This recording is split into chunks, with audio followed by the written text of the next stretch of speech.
The alarm screamed through every corridor of the starship Taizhong. Captain Han Jiwoo ran her fingers through her short black hair and stared at the view screen. 30 alien warships had just appeared in orbit around New Busan. They were massive, each one 3 times larger than any human vessel. Their hulls gleamed with a strange purple metal that seemed to absorb the light from the nearby star. Jiwoo had been a starship captain for 11 years.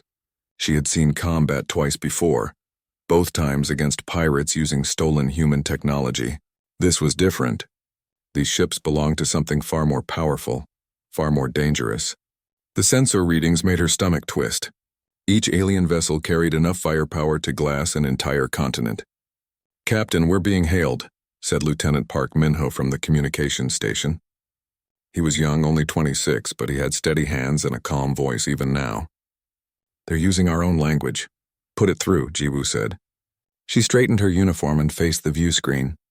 The image that appeared made several bridge crew members gasp.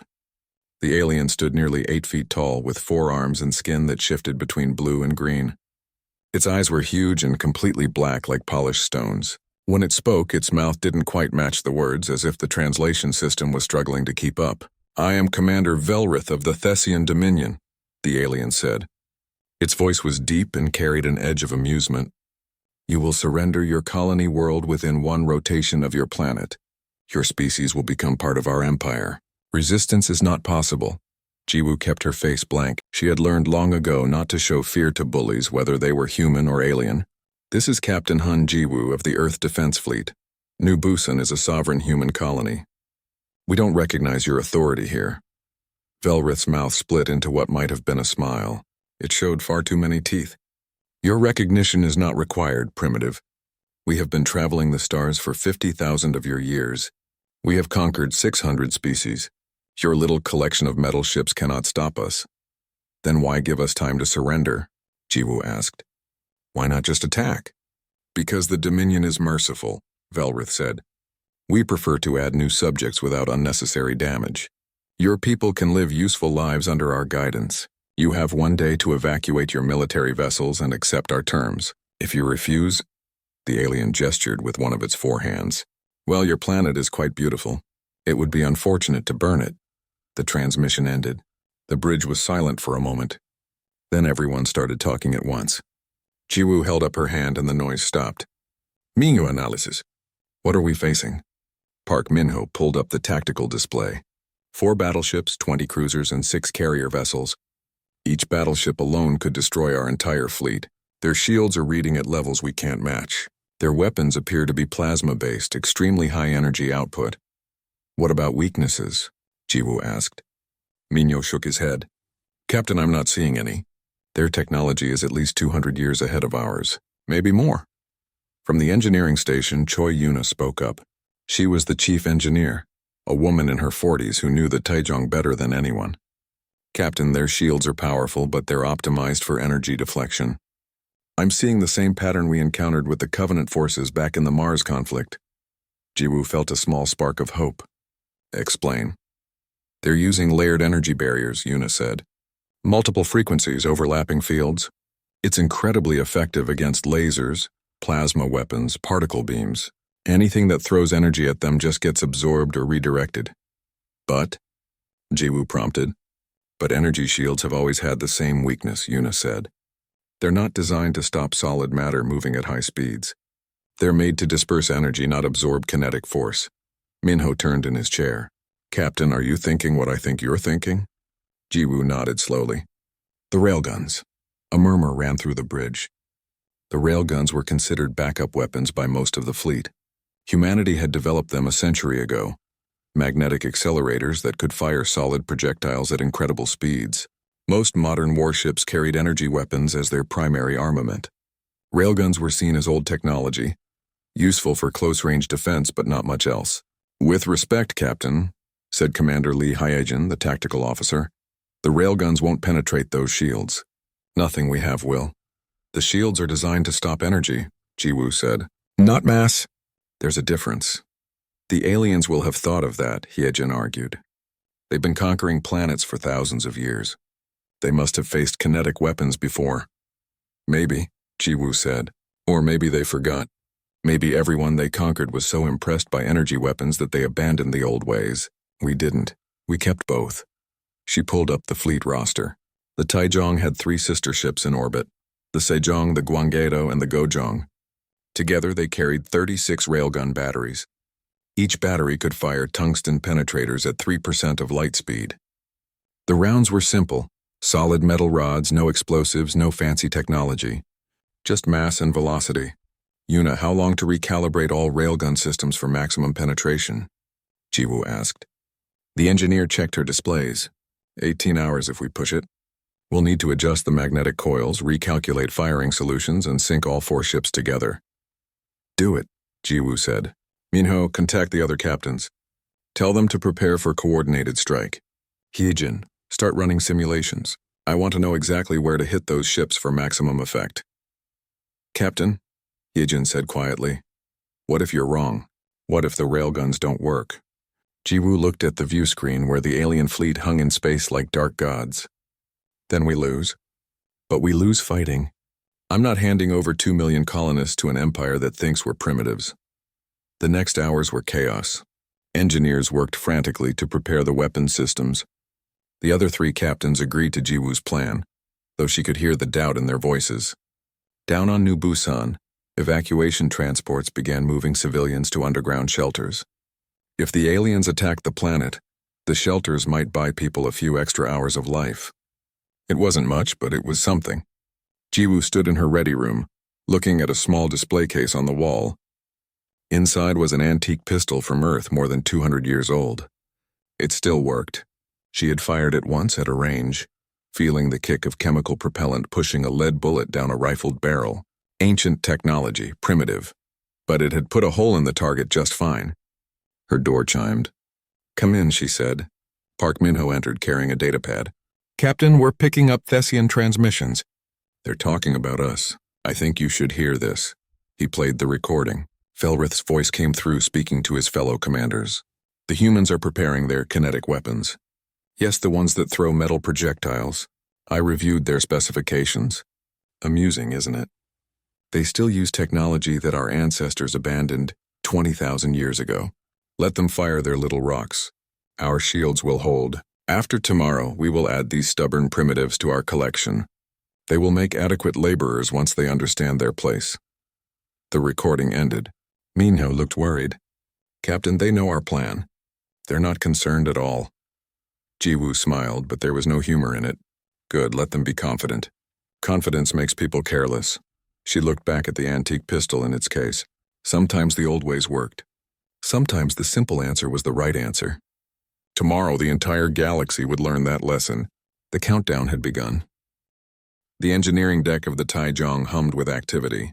Choi Yuna moved between workstations, checking calculations and adjusting settings. Her team had been working for 16 hours straight. They were tired, running on coffee and adrenaline, but nobody complained.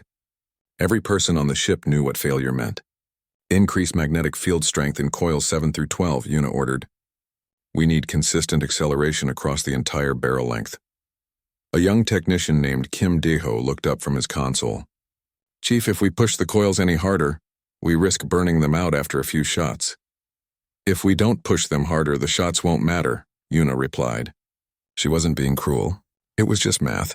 Their tungsten rounds needed to hit with enough force to overwhelm alien shields designed by a civilization that had been building warships since before humans invented writing. Half measures wouldn't cut it. She pulled up the technical specifications of the railgun system on her personal display. The Mark 7 electromagnetic accelerator had been standard on human warships for 70 years. Most military analysts considered it outdated. Energy weapons were cleaner, more efficient, easier to maintain. They didn't require ammunition storage or complex magnetic systems. A laser just needed power. A railgun needed power, ammunition, maintenance, and skilled operators. But Yuna remembered her history. She had studied the railgun wars of 2201, back when humanity was just starting to spread beyond Earth's solar system. 2 colonies had gone to war over resource rights. Both sides had used early energy shields. The conflict lasted 3 years until one side started using magnetically accelerated projectiles. The shields that stopped lasers and particle beams couldn't handle solid tungsten, moving at relativistic speeds. The lesson was clear. Shields that dispersed energy couldn't disperse mass. Physics didn't care how advanced your technology was. Kinetic energy was kinetic energy. "Chief Choi," said a voice behind her. Captain Jiwoo had entered the engineering bay. "Status report?" Yuna straightened. "We're on schedule, Captain. All 4 ships will have synchronized firing solutions in 2 hours. We're loading the special penetrators now." "Special?" Jiwoo asked. Yuna allowed herself a small smile. "Tungsten carbide rounds with depleted uranium cores. They're denser than standard ammunition. When they hit hard." Jiwoo walked to the ammunition bay window. Through the transparent barrier, she could see the rounds being loaded. Each one was a simple cylinder, 30 centimeters long and 5 centimeters wide. They looked primitive compared to the sleek plasma cannons mounted on the Thessian ships, but appearances could be deceiving. "How fast will they be moving?" Jiwoo asked. 3.2% of light speed, Yuna said. That's 9,600 kilometers per second. At that velocity, a single round carries the kinetic energy of a small nuclear weapon. And we're not firing 1 round, Captain. We're firing hundreds. Jiwoo nodded. "The other ships are ready?" "Captain Kwan on the Sejong reports full readiness. Captain Nam on the Gwangato is finishing calibrations now. The Gojong had a cooling system failure, but they've jury-rigged a backup. All vessels will be combat-capable on schedule." From the main view screen in the engineering bay, the Thessian fleet was visible. They hung in space, confident and untouchable. Occasionally a shuttle would move between ships, but otherwise they seemed to be waiting patiently for humanity's surrender. "They're laughing at us," Yuna said quietly. "I know," Jiwoo replied. "I've been monitoring their communications. Velrith has been quite entertaining. He called our weapons metal sticks earlier today. He asked his science officer how humans could possibly threaten them with Stone Age ballistics." "Stone Age," Yuna repeated. She felt anger rise in her chest. "Captain, my grandfather designed these systems. He spent 40 years perfecting the magnetic coil arrays. These Stone Age ballistics can punch through 3 meters of battle steel." "I know," Jiwoo said. "And tomorrow, Commander Velrith will learn that lesson personally. But Yuna, I need you to be honest with me. Will this work?" The chief engineer considered the question carefully. She looked at the data, the simulations, the physics calculations. "Captain, based on what we know about their shields, yes. The railguns should penetrate, but there's always uncertainty in combat. They might have defenses we haven't detected. They might have backup systems. I can't promise a victory." "I'm not asking for promises," Jiwoo said. "I'm asking for your professional opinion." Yuna met her captain's eyes. "My professional opinion? Those aliens built shields to stop the weapons they understand. They've been using energy weapons for so long they forgot why kinetic weapons existed in the first place. Our rounds will go through their shields like they're not even there. The question isn't whether we'll hurt them. The question is whether we'll hurt them enough." Jiwoo smiled. "That's what I needed to hear. Finish your preparations, Chief, and get some rest. Tomorrow is going to be a long day." After the captain left, Yuna returned to her work. Her team moved like a well-trained orchestra now, each person knowing their role. Kim Daeho calibrated targeting sensors. Engineer Shin Bora tested the ammunition feed systems. Technician Oh Min-sok ran diagnostic checks on the magnetic coils. "Chief," said Bora, "I'm getting strange readings from the Thessian fleet." Yuna walked over. "Strange how?" "They're scanning us. Deep scans, penetrating scans. They're looking at our weapon systems, our power distribution, everything." "Let them look," Yuna said. "They're seeing railguns. Old technology. Primitive weapons. They're probably confirming their own bias." "What if they figure out what we're planning?" Bora asked. Yuna pulled up the alien scan data. The Thessians were analyzing human weapons with the same attitude a museum curator might examine ancient artifacts. Their reports labeled the railguns as kinetic projectile launchers, low threat level, outdated design. "They won't figure it out," Yuna said, "because they can't imagine being threatened by something their ancestors abandoned. It's a blind spot. We're going to exploit it." She thought about her grandfather again. Engineer Choi Dae-jung had fought in the railgun wars. He had seen firsthand what happened when people assumed old technology was useless technology. He had taught Yuna a lesson she never forgot. The newest weapon isn't always the best weapon. Sometimes the simplest answer is the right answer. "Chief," said Oh Min-sok, "all systems are green. We're ready for combat operations." Yuna checked the chrono. They had finished with 43 minutes to spare. Excellent work, everyone. Get some food, get some rest. Battle stations will be called in 8 hours. Her team filed out, exhausted but satisfied. Una stayed behind, running one final check on the railgun systems. Everything looked perfect. The coils were calibrated. The ammunition was loaded. The targeting computers were synchronized with the other ships. She opened a secure channel to the other chief engineers. Una to all engineering teams. Systems check. Sejong ready, came the first response. Gwanggaeto ready, said the second. Goyoung ready, confirmed the third. Good, Una said. Remember, we fire on Captain Jiwoo's mark. Synchronize volleys, maximum penetration. Target their shield generators first, then their weapon systems.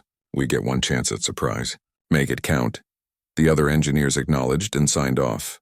Una sat alone in the engineering bay, looking at the railgun systems she had spent years maintaining. Tomorrow, these primitive weapons would face technology that had conquered hundreds of worlds.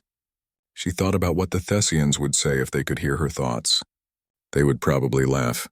They would point to their plasma cannons and their energy shields and their ships that could cross light years in days.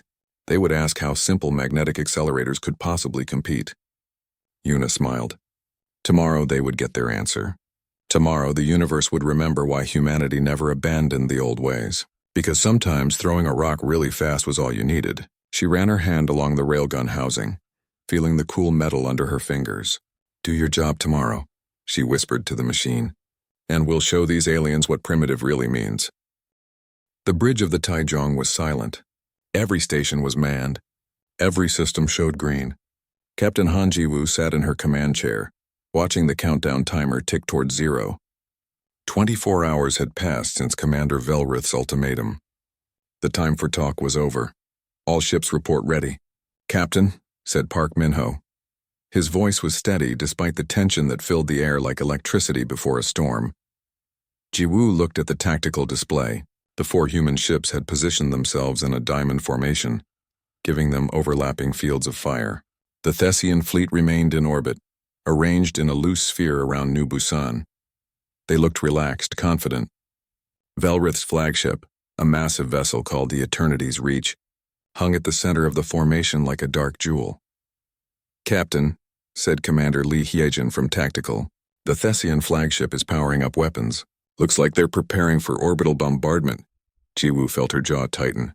2 million people lived on New Busan. Men, women, children. Families who had left Earth to build new lives under alien stars. Velrith was about to burn them because they refused to kneel. Range to target? She asked. 50,000 kilometers, Hyejin replied. Well within optimal firing range. Targeting solutions locked?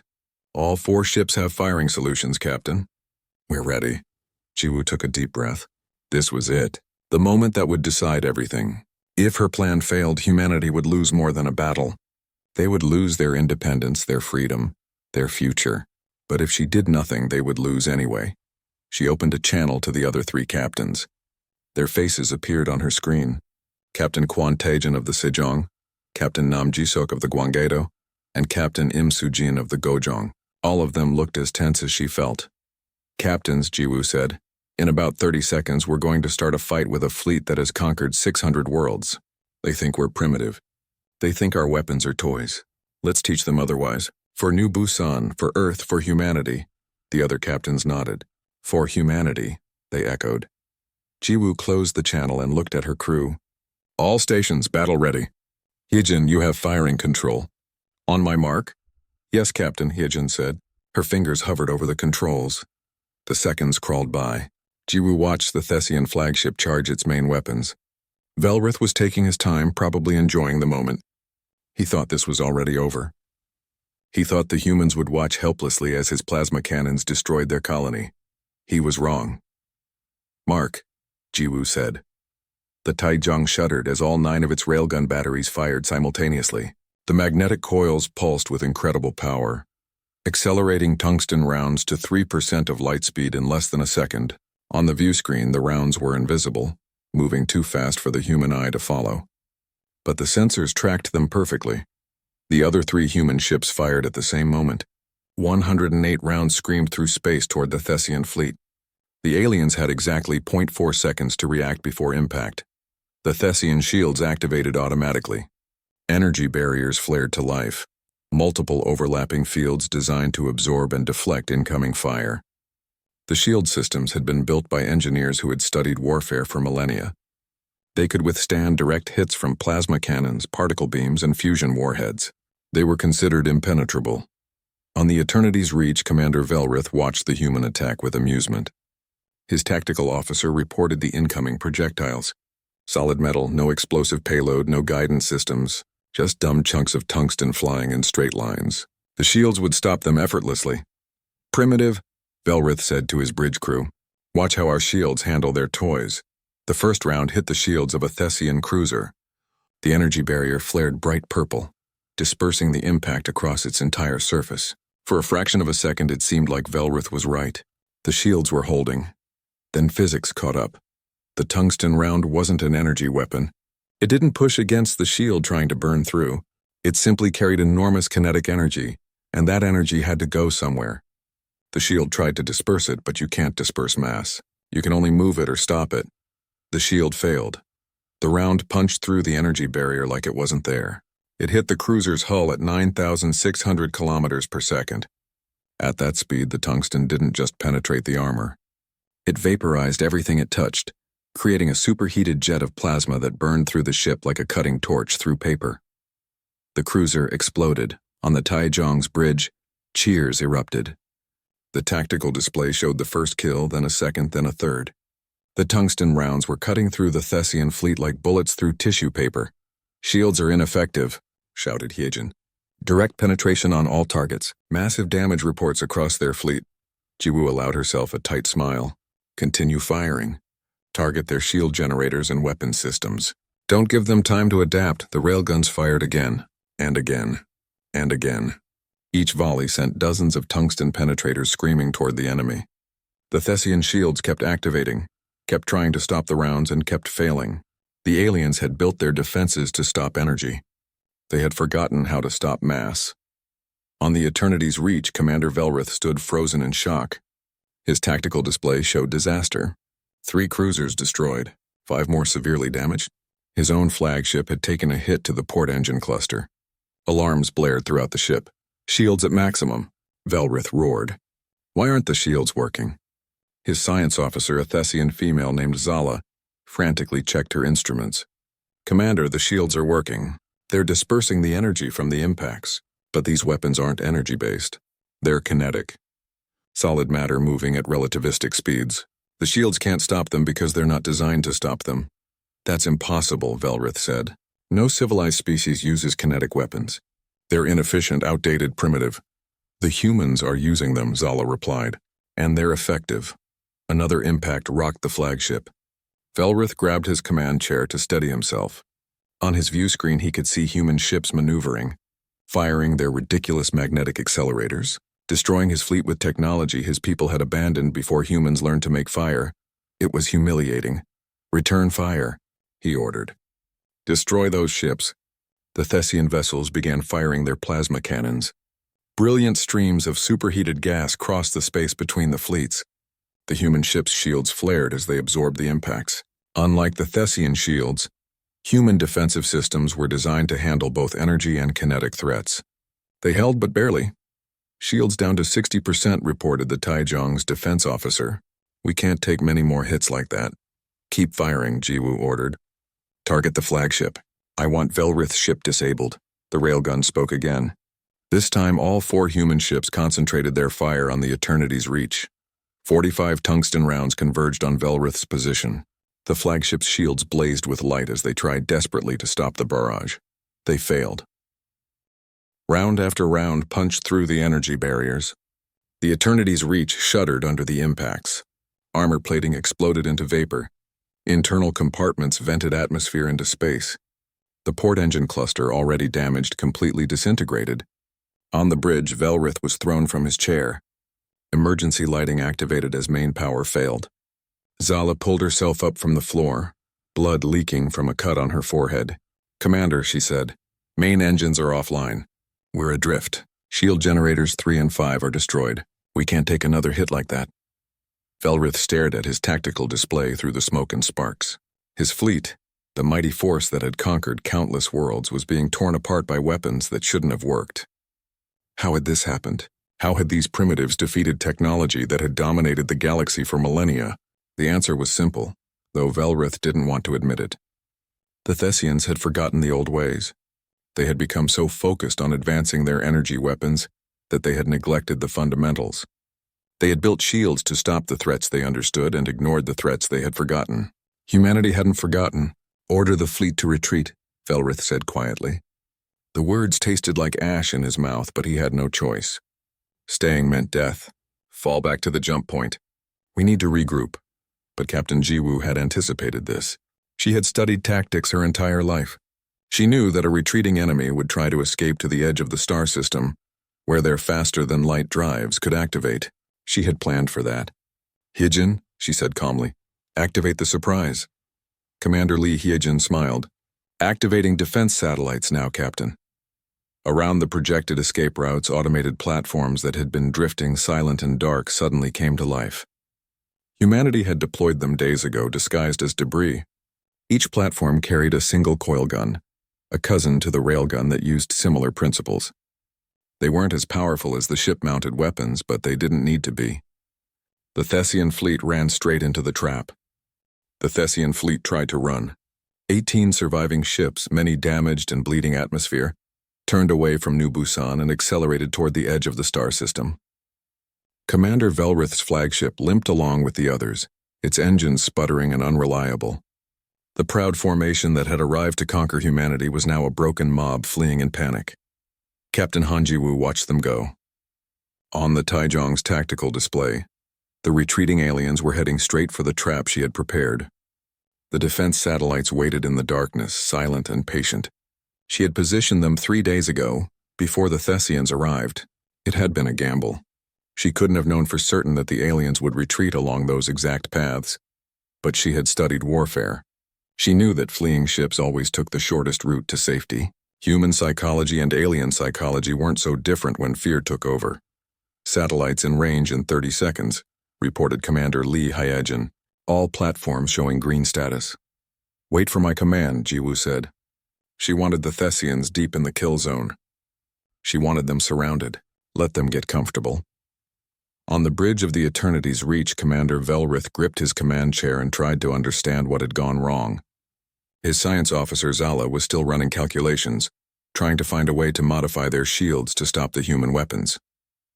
"Commander," Zala said, "I've analyzed the human projectiles. They're using pure kinetic energy. Our shields can't adapt to stop them. The physics are against us." "There must be a way," Velrith insisted. "Rotate the shield frequencies. Add more layers. Strengthen the barriers." Zala looked at him with something like pity. "Commander, adding more energy barriers won't help. The problem isn't shield strength. The problem is shield design. Our shields disperse energy.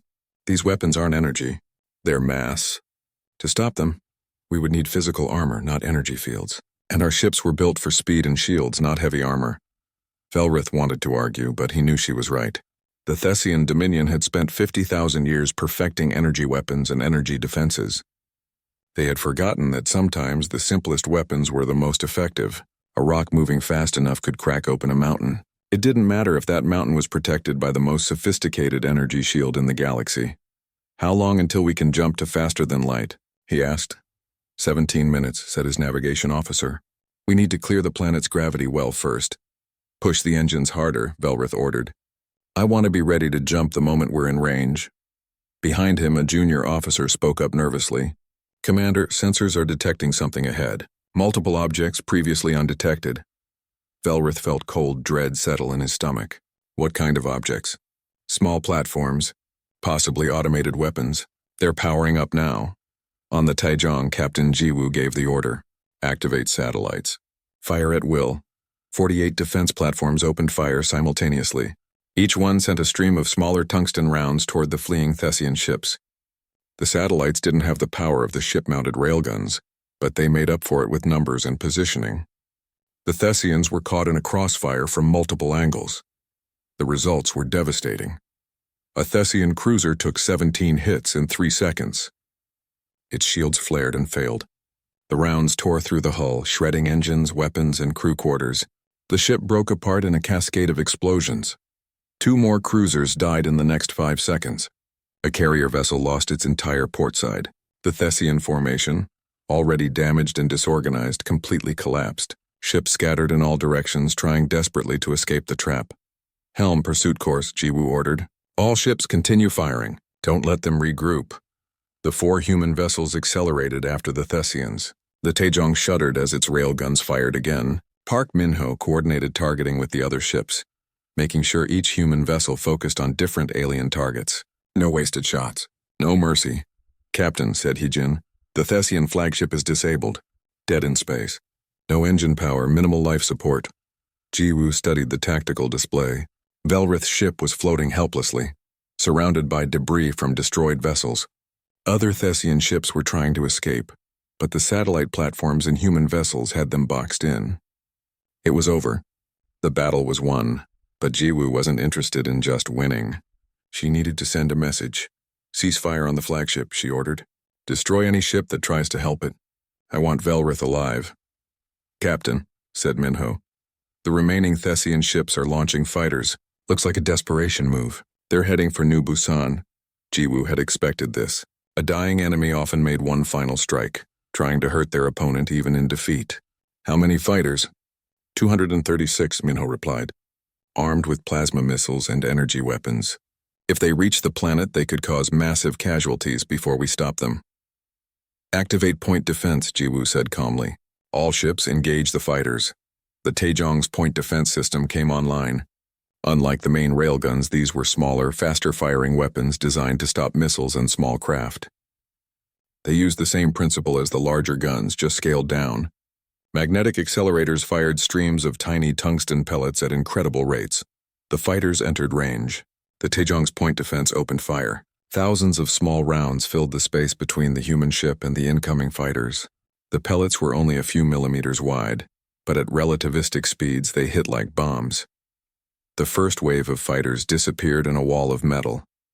The Thessian craft, designed for dogfighting and hit-and-run attacks, had no defense against the sheer volume of fire.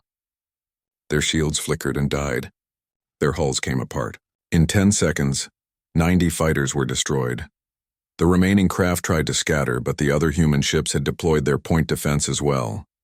The Sejong, Gwanggaedo, and Gojong created an overlapping field of fire. No fighter could get through. They died by the dozens, torn apart by primitive weapons that shouldn't have worked. In the wreckage of the Eternity's Reach, Commander Velrith watched his fighters die. He had sent them on a suicide mission, hoping they could at least damage the human colony before they were destroyed. It had been a last act of defiance, a way to hurt the enemy even in defeat. It had failed. Every fighter was gone. Every ship was destroyed or disabled. His fleet, his proud conquering force, was nothing but debris floating in space. And the humans had done it with weapons that the Thessian Dominion had abandoned before recorded history. "Commander," said Zala quietly, "we're being hailed by the human flagship." Velrith wanted to refuse the call. He wanted to die here in the ruins of his command rather than face the primitive who had defeated him. But he was still a commander of the Dominion. He had responsibilities to his surviving crew. "Accept the transmission," he said. Captain Jiwoo's face appeared on the view screen. She looked calm, almost sympathetic. "Commander Velrith, your fleet is destroyed. Your fighters are gone. You have 2 choices: surrender and accept prisoner status, or die here with your ship. I'm giving you 60 seconds to decide." Velrith looked around his damaged bridge. Half his crew was dead or injured. The ship was barely holding together. They had no weapons, no engines, no way to fight or flee. He had been given a chance to save lives. His pride demanded he refuse. His duty demanded he accept. "What are your terms?" he asked. "You and your surviving crews will be taken prisoner," Jiwoo said. "You'll be held until your Dominion sends a diplomatic mission to negotiate your release. During that negotiation, humanity and the Thessian Dominion will establish a non-aggression treaty. You'll leave our territory and never return with hostile intent." "And if the Dominion refuses?" Velrith asked. "Then you'll spend the rest of your life in a cell," Jiwoo replied. "But I don't think they'll refuse. You're a commander. You're valuable. They'll negotiate." Velrith felt the weight of defeat settle on his shoulders. He had conquered 17 worlds during his career. He had led fleets against enemies far more advanced than himself, and won through superior technology and tactics. Now he was being defeated by a species that still used magnetic accelerators and tungsten rounds. "I accept your terms," he said quietly. "Good," Jiwoo said. "We'll send shuttles to evacuate your wounded. Prepare your crew for transport." The transmission ended. Velrith slumped in his chair. Sala put a hand on his shoulder. "We underestimated them," she said. "We assumed technology always moves forward, always gets more sophisticated. We forgot that sometimes the old ways work best." "They threw rocks at us," Velrith said, "and the rocks won." "They threw rocks very fast," Zala corrected, "and they aimed them very well. Perhaps that's the real lesson, Commander. It's not about having the newest weapon. It's about understanding the fundamentals." Velrith thought about that. The Thessian Dominion had conquered 600 species. Every one of those species had been impressed by Thessian technology. Everyone had tried to copy it, and everyone had failed to see the weakness built into the system. Humanity had seen it, because humanity had never forgotten the basics. They had kept their old weapons alongside their new ones. They had remembered that sometimes simple was better than sophisticated. It was a lesson the Thessian Dominion would not soon forget. The evacuation took 6 hours. Human shuttles moved between the wrecked Thessian ships, pulling out survivors. Medical teams worked frantically to save wounded aliens. Captain Han Jiwoo had given strict orders. Every Thessian who could be saved would be saved. There would be no executions, no revenge, no cruelty. Humanity had won the battle. Now they needed to win the peace. Jiwoo stood on the observation deck of the Taejong, watching the recovery operations. Debris floated everywhere, the scattered remains of what had been a mighty fleet. She felt no joy in the destruction. War was never something to celebrate, even in victory. Good people had died today, human and alien alike. "Captain," said Park Minho, entering the observation deck. "Commander Velrith is aboard. He's in Medical Bay 2, being treated for radiation exposure. He's asking to speak with you." Jiwoo nodded. "I'll go to him." "What's the final count?" 14 Thessian ships destroyed, 6 disabled. We captured 2,374 prisoners. Our casualties were light. 17 killed, 39 wounded. The Gojong took heavy damage but will be repairable. And New Busan? "Untouched," Minho said with a small smile. Not a single Thessian weapon reached the planet. Jiwoo allowed herself a moment of relief. The colony was safe. 2 million people would wake up tomorrow in their own beds free. That was worth the cost. She made her way to Medical Bay 2. Commander Velrith was sitting up in a medical bed, bandages covering his upper arms. He looked diminished somehow, smaller than he had appeared on the view screen when he had first demanded humanity's surrender. The arrogance was gone. In its place was something that looked like curiosity. "Captain Jiwoo," Velrith said as she entered, "I wanted to thank you for treating my people well. Not all victors would show such mercy." "We're not monsters," Jiwoo replied. "Your people were following orders. I can't fault them for that." She pulled up a chair and sat down. "How are you feeling?" "Like I was beaten by primitives throwing rocks," Velrith said. There was no anger in his voice, just a kind of tired acceptance. "My science officer tells me I should have seen it coming. The mathematics were obvious," she says. "Mathematics don't lie," Jiwoo said. "Kinetic energy equals 1/2 mass times velocity squared. It's one of the first things we learn in physics. Your shields were built to disperse energy. Our weapons used mass and momentum. The two don't mix." Velrith studied her face. "Why did you keep such primitive weapons? The rest of the galaxy moved past kinetic weapons millennia ago. Energy weapons are more efficient, cleaner, easier to maintain. Why did humanity refuse to adapt?" Jiwoo considered the question. "We didn't refuse to adapt. We just didn't forget where we came from. Humans have been throwing things at each other since before we had language. Rocks, spears, arrows, bullets. The principle never changed. Apply force to an object. Send it toward your enemy faster than they can dodge.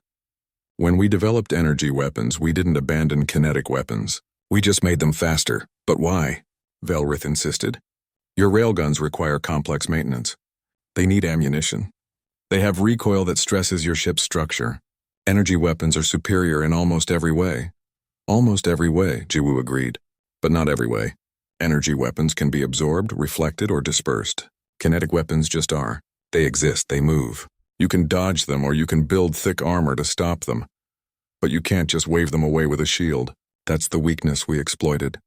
Velrith was quiet for a moment. You built your entire defensive strategy around a weakness in our technology that we didn't even know we had. We built our strategy around understanding the fundamentals, Jiwoo corrected. Commander, your civilization has been conquering worlds for 50,000 years. That's impressive. But in all that time, did you ever face an enemy who used kinetic weapons? No, Velrith admitted. Every species we encountered had developed energy weapons. Those who hadn't were too primitive to pose a threat. So you optimized for the threat you understood, Jiwoo said. You built shields that could stop plasma and lasers and particle beams. You built ships that were fast and powerful but lightly armored, because the shields did all the work. And because it worked so well for so long, you forgot why your ancestors used kinetic weapons in the first place. And humanity remembered, Velrith said. Humanity never forgot, Jiwoo replied. We're stubborn that way. We keep the old methods even when we develop new ones. Sometimes the old methods fail us, but sometimes, like today, they save our lives. A medical officer approached and spoke quietly to Jiwoo. She nodded and stood. Your Dominion has sent a diplomatic ship. They'll arrive in 3 days to begin negotiations for your release. Until then, you and your people will be treated as prisoners of war under the rules of the Geneva Convention. What is the Geneva Convention? Velrith asked. Rules for how to treat prisoners and conduct warfare, Jiwoo explained. Humans developed them about 300 years ago, after we nearly destroyed ourselves in global conflicts. The rules say that prisoners must be treated humanely. You'll have food, water, medical care, and shelter. You won't be tortured or executed. Velrith looked puzzled. Why would you codify such things? In war, the victor decides the fate of the defeated. Because we learned that cruelty breeds more cruelty, Jiwoo said. If we treated you badly, you would hate us. Your people would want revenge. The cycle of violence would continue. But if we treat you with respect, even in defeat, there's a chance for peace. She turned to leave, then paused. Commander, I'm going to tell you something that might surprise you. We didn't want this fight. We would have preferred to meet the Thessian Dominion as friends, not enemies. When your diplomatic ship arrives, I'm going to offer your civilization something. What could you possibly offer us? Velrith asked. We have technology far beyond yours in almost every field. Jiwoo smiled. We can teach you what you forgot. You can teach us what we haven't learned yet. Your people are masters of energy manipulation, faster than light travel and advanced materials. Our people understand kinetic systems, chemical propulsion, and mechanical engineering. Together we could learn from each other. You would share your military technology with us? Velrith was incredulous. After we tried to conquer you? Not military technology, Jiwoo clarified. Knowledge, understanding. The Thessian Dominion has been conquering for 50,000 years. Maybe it's time to try something different. Maybe it's time to build instead of destroy. She left the medical bay. Velrith sat alone with his thoughts. The human captain had defeated him, captured him, and then offered him cooperation. It was not how the Thessian Dominion operated. When they defeated an enemy, they absorbed them, erased their culture, made them part of the collective. The idea of respecting a defeated foe was alien to him, but perhaps that was the problem. Perhaps the Dominion had been doing things wrong for millennia. 3 days later, the Thessian diplomatic ship arrived. It was a sleek vessel, unarmed but impressive. The ambassador, a high-ranking official named Korath, came aboard the Taijong with a retinue of advisors and lawyers. He expected difficult negotiations. He expected the humans to demand tribute, territory, or technology in exchange for the prisoners. Instead, Captain Jiwoo offered him tea. They sat in her ready room, a simple space decorated with a few personal items. On the wall was a display case containing an antique firearm from Earth's history. Korath stared at it curiously. That weapon is over 200 years old, Jiwoo explained. It uses chemical propellants to fire lead projectiles. By modern standards, it's completely obsolete, but it still works. And it reminds me that just because something is old doesn't mean it's useless. Korath sipped his tea. It was strange, bitter, but pleasant. Captain, let us discuss terms. What do you want in exchange for our people? 3 things, Jiwoo said. First, a non-aggression treaty. The Thessian Dominion will leave human space and agree not to attack or threaten any human colony. Second, the return of any other species you've conquered who wish to leave your empire. Third, an exchange of knowledge. An exchange? Korath was surprised. You want our technology? Some of it, Jiwoo admitted. But we also have things you might find useful. Your shields are optimized for energy weapons. We can help you develop systems that handle kinetic threats as well. Your ships are fast but lightly armored. We can share our metallurgy research. In return, we'd like to learn about your faster-than-light drives and your energy manipulation techniques." Korath set down his tea. "Captain, you destroyed a Dominion fleet. By rights, you could demand far more than this. You could demand territory, resources, subordination. Why are you asking for cooperation instead of submission?" Jiwoo looked at the antique firearm on her wall. "Because submission breeds resentment. Cooperation breeds progress. The Thessian Dominion is powerful, but it's stagnant. You've been doing the same thing for 50,000 years. Conquer, absorb, repeat. What has that gotten you? You have a huge empire, but you almost lost a fleet to weapons you considered obsolete." "You think we need to change?" Korath said. "I think everyone needs to change," Jiwoo replied. "Humanity included. We're good at some things and terrible at others. You're the same. Together we might become better." The negotiations took 3 days. In the end, both sides agreed to terms. The Thessian Dominion would release 3 species from forced integration. They would establish an embassy on New Busan.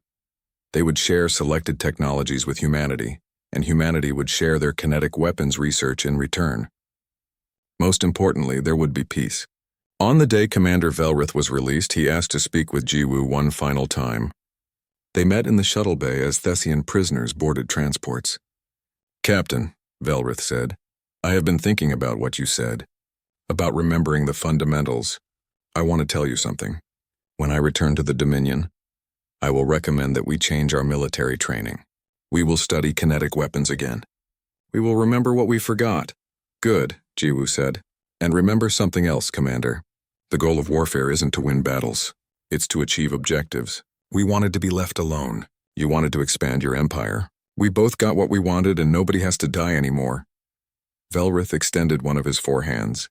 Jiwoo shook it, the first formal gesture of friendship between their species. "You humbled me, Captain," Velrith said. "You taught me that arrogance is a weakness. I will not forget." "Neither will I," Jiwoo replied. "Go home, Commander. Tell your people about the humans who defeated you with rocks. Tell them that primitive doesn't mean weak, and tell them that there's a better way than conquest." The shuttle departed. Jiwoo watched it go, then returned to the bridge. Park Minho was waiting for her. "Captain, Earth Command is calling. They want a full report on the battle." "Tell them I'll send the report in an hour," Jiwoo said. "And Minho, make sure to include something in that report." "What's that, Captain?" "Tell them that the railguns worked better than anyone expected. Tell them not to decommission the old weapon systems. Tell them that sometimes the simplest answer is the right answer." 6 months passed. The Battle of New Busan became famous across the galaxy. Other species heard the story of humans defeating an advanced fleet with primitive kinetic weapons. Some laughed. Others paid attention. A few started researching their own abandoned technologies, wondering what other lessons they had forgotten. The Thessian Dominion invited humanity to join the Galactic Council as equal members. For the first time in 50,000 years, the Dominion had met a species they respected rather than conquered. They had learned humility, and it changed them. In military academies across 1,000 worlds, cadets studied the Battle of New Busan. They learned about energy shields and kinetic penetrators. They learned about the danger of assuming your technology was superior. Most importantly, they learned about a human captain who had trusted in the old ways and won. Captain Han Jiwoo retired 5 years later. She left the Earth Defense Fleet with honors and commendations. Her final act as captain was to place that antique firearm in the New Busan Military Museum, along with a tungsten rod from the battle. A plaque beneath them read, "The newest weapon is not always the best weapon. Never forget the fundamentals." Commander Velrith, now an advisor to the Thessian military, attended the dedication ceremony. He looked at the simple metal rod and remembered how it had torn through his shields and his pride. "Humanity, fuck yeah," he said quietly, using a phrase he had learned from human Marines. It seemed appropriate. Jiwoo overheard him and laughed. "Welcome to the club, Commander." "Welcome to the club."